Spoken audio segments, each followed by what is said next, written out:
नई Delhi railway station पर देर रात भगदड़ मच जाती है और उस भगदड़ में लगभग 18 लोगों की मौत होने की खबर आ रही है और साथ में बहुत सारे लोगों के घायल होने की भी खबर है। लेकिन इस घटना होने के बाद लापरवाही का ऐसा आलम देखा गया कि घायलों को ना समय से एम्बुलेंस मिल रही थी और ना ही किसी तरीके की मदद मिल रही थी। यहां तक कि जो रेलवे के आला अधिकारी हैं वो अपने घरों से तक नहीं निकले, घर से बैठे बैठे ही ट्वीट कर दिया कि ऐसी कोई भी घटना नहीं हुई है, ये मात्र एक अफवाह है, केवल हल्की फुल्की धक्का मुक्की हुई थी जिसमें कुछ लोग घायल हुए। लेकिन बाद में जब उपराज्यपाल का बयान आता है, इसके बाद रेलवे अधिकारी अपना ट्वीट बदलते नजर आते हैं। तो आखिर ये रेलवे के अधिकारी घर बैठे ऐसे क्यों कर रहे थे? इसके पीछे क्या कारण था?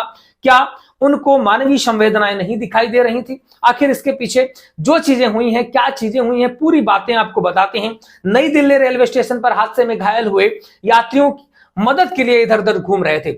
दूसरी तरफ जो घायल थे वो दर्द से चीख रहे थे, अपनों को अस्पताल पहुंचाने के लिए सदद मददगार ढूंढते फिर रहे थे। लेकिन आलम यह था कि ना उन्हें कोई मदद करने के लिए जवान मिल रहे थे और ना ही कहीं एम्बुलेंस मिल रही थी। ऐसे में पैदल तो कोई निजी वाहन से अपने लोगों को अस्पताल पहुंचाने की कोशिश में जुटा हुआ था।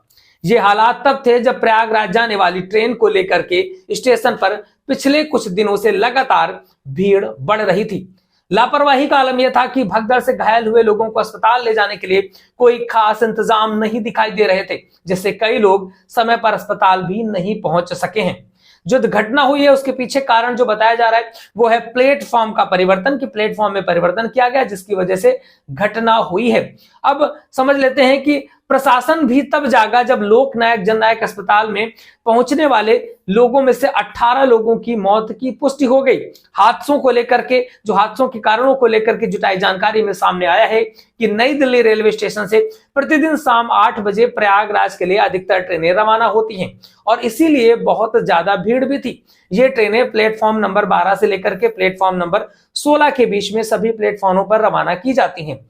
शाम 8 बजे जब ट्रेन आने का सिलसिला शुरू होता है, इससे पहले ही प्लेटफॉर्म पर भारी भीड़ देखने को मिल जाती है। रेलवे स्टेशन की जानकारों की माने तो पिछले कुछ दिनों से नई दिल्ली रेलवे स्टेशन पर प्रयाग जाने वाले लोगों की भीड़ बढ़ गई थी और शनिवार और रविवार होने की वजह से भीड़ और ज्यादा थी कि ज्यादातर लोग शनिवार रविवार होने के लिए प्रयागराज पहुंचना चाहते थे। अचानक भीड़ कैसे बढ़ी और कैसे बढ़े हालात? शनिवार को शाम को जैसे ही रेलवे स्टेशन पर भीड़ बढ़ रही थी, मगर वहां पर ना तो रेलवे की तरफ से किसी भी तरीके से सुरक्षा के इंतजाम किए गए थे, ना ही कुछ वहां पर ज्यादा प्रशासनिक व्यवस्था थी। इन प्लेटफॉर्मों पर इक्का दुक्का ही पुलिस वाले नजर आ रहे थे। जबकि इस तरह की भीड़ वहां पर बढ़ रही थी तो ऐसे में प्लेटफॉर्म पर कम से कम 30 से 40 पुलिसकर्मी तैनात होने चाहिए। वहीं रेलवे कर्मचारी भी नदारत दिखाई दिए। इतनी बड़ी घटना के बाद भी प्रशासन को कोई खबर नहीं थी। सवाल ये उठता है कि रेलवे पुलिस को यह जानकारी कैसे नहीं हो रही थी कि रेलवे स्टेशन पर अत्यधिक भीड़ हो चुकी है। लापरवाही का आलम यह था कि जो लोग भी इस घटना में घायल हुए उन्हें अस्पताल में पहुंचाने की भी काफी देरी हुई, क्योंकि रेलवे स्टेशन पर केवल एकमात्र ही एम्बुलेंस थी, जबकि इस माहौल पर वहां पर एम्बुलेंस की संख्या बढ़ाई जानी चाहिए थी। जब भीड़ इतनी ज्यादा थी, जब प्रति घंटे 1500 टिकट बिक रहे थे, तो ऐसे में एम्बुलेंस की संख्या क्यों नहीं बढ़ाई गई? प्रशासनिक व्यवस्थाएं क्यों दुरुस्त नहीं की गई? जब आपके पास निर्धारित मात्रा में ट्रेनें हैं तो इतने ज्यादा टिकट क्यों बेचे गए? क्या टिकट को रोका नहीं जा सकता था? जितनी ट्रेनें होती उस हिसाब से ही टिकट क्यों नहीं बेचे गए? ये बहुत सारे प्रश्न उठते हैं रेलवे प्रशासन पर। कोई घायलों को ऑटो से लेकर के अस्पताल की तरफ भाग रहा है तो कोई अपनी सवारी को छोड़ने आए लोगों के निजी वाहनों का सहारा लेकर के अस्पताल पहुंच रहा है। हैरानी की बात तो यह थी कि इस बड़ी घटना के बाद भी प्रशासन को कोई खबर तक नहीं थी।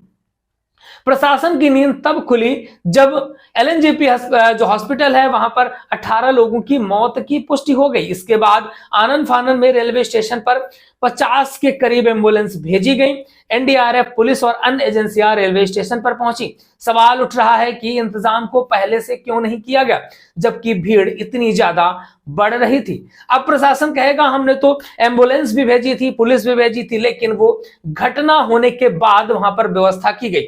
अगर पहले से ज्यादा मात्रा में एम्बुलेंस होती, इतनी भीड़ को देखते हुए 8 से 10 एम्बुलेंस की व्यवस्था की जाती, उतनी प्रशासनिक व्यवस्था की जाती, तो हो सकता है कि ये हादसा ही नहीं होता और इस हादसे में जितने लोगों लोगों की जान गई है, शायद उतने लोगों की जान भी नहीं जाती। बाकी आपका क्या कहना है इस बारे में लिख डालिए कमेंट बॉक्स पे। अगर आप हमें फेसबुक पे देख रहे हैं तो प्लीज फॉलो कर लीजिएगा, अगर आप यूट्यूब पे देख रहे हैं तो सब्सक्राइब जरूर करिएगा।